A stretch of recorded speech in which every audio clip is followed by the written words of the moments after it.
Good Government, a Fundamental Reformation of We the People by Stephen Wayne Hampton. Good government is wise and frugal. It restrains men and women from injuring one another, but otherwise leaves them alone to manage their own living, to enjoy their godly freedoms, to prosper in their lawful pursuits of happiness, leaves them alone to thrive in their just liberties, to delight in their own fruits, the profits of their own labor and industry. Good government establishes and maintains equal, legitimate justice under the ethical rule of law, justice that is blind to color, blind to race, blind to base doctrine, blind to wealth, power, and prestige, blind to the petty differences and contemptible creeds of humanity, but justice that is never blind to the truth. There is no hypocrisy or demagoguery in good government. There are no Machiavellian princes of power daily discrediting their oath of office, disparaging the common good of the people. In good government, such villains are indicted, impeached, and removed by an established system that daily strives for truth and justice, demanding the highest moral and ethical integrity in all public servants. The liar, the perjurer, the embezzler, those who peddle their powers and influences of office for personal profit and gain, all those contemptible public enemies who disguise themselves as public servants are not tolerated in good government. Good government with wisdom and prudence curtails its bureaucracies. It polices them daily to eliminate, wherever humanly possible, waste, mismanagement, and corruption.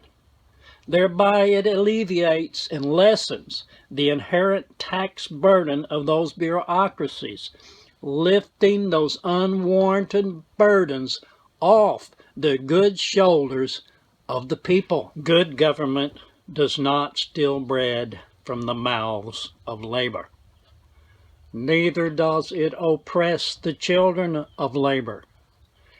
It encourages and rewards the hard work and success of its good citizens, mostly by leaving them alone. It does not overly manipulate or unduly regulate the private sector. It does not impress its people into a deplorable system of dependent servitude. It frees them to pursue their natural propensity for success. It encourages them to achieve, to excel. It does not impede their progress or stifle their initiative. It protects them and their hard-won affluence.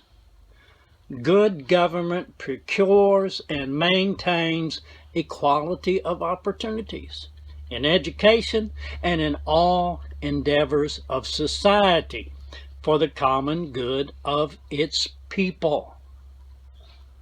Good government with wisdom and forethought practices social, physical, and moral responsibility. The policies and initiatives of good government are logical, workable, and affordable. It will maintain a social conscience of prudence and thrift. It will balance its budgets, reduce its deficits, minimize and honor its debts. It will manage the public assets openly and honestly, in such a manner that will strengthen and honor the public trust. When there are legitimate surpluses, it will return the benefit of those surpluses to the hard-working, productive people from whence it came.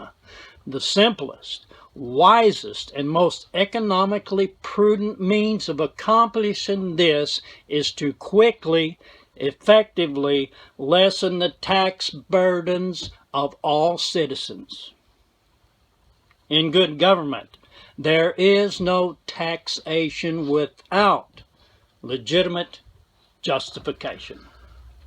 Good government does not segregate its people into opposing factions.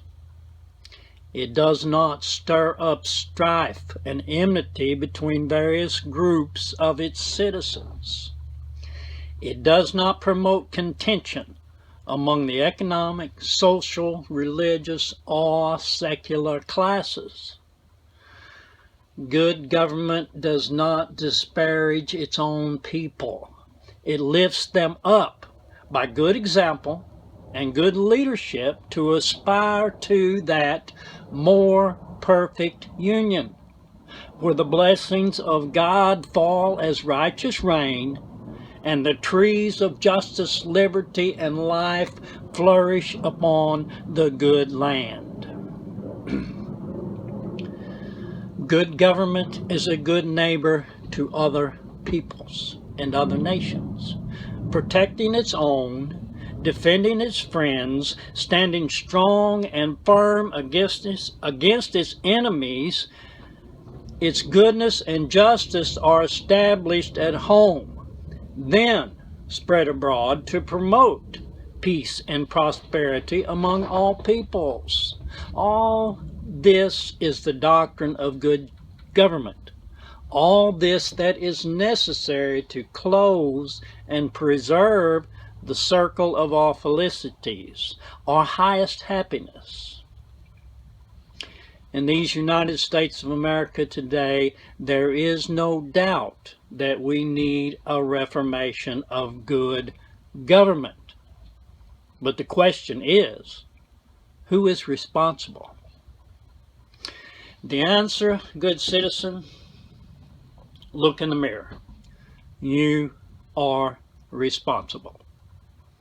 In this great and mighty democratic republic of representative government, the ultimate authority and responsibility to govern rightly and justly will always rest upon the shoulders of we the people.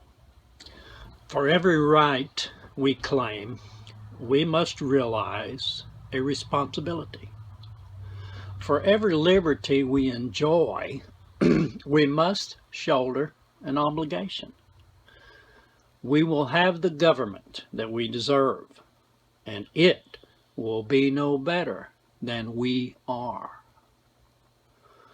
We the people must not commit the sins of ignorance, apathy, complacency, and mediocrity.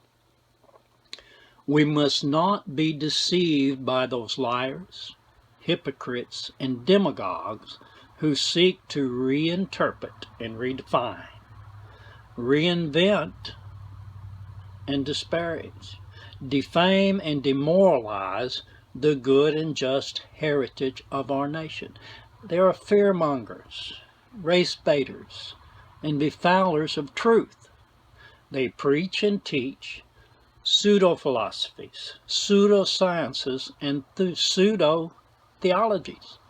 They seek to divide, decimate, and discourage the goodwill of the common people, to burden the people with their ever-increasing taxation, to bury the people under mountains of illegitimate legislation and intrusive regulation, to exempt themselves, to set themselves up as the elect to rule over us ignorant people with their hateful pseudo-government of elitist apartheid. By such sins and sinners as those listed above, the blood, sweat, and tears of our forebears will be desecrated. By such degradation, great and mighty republics of the past have fallen. We are not immune to that degradation.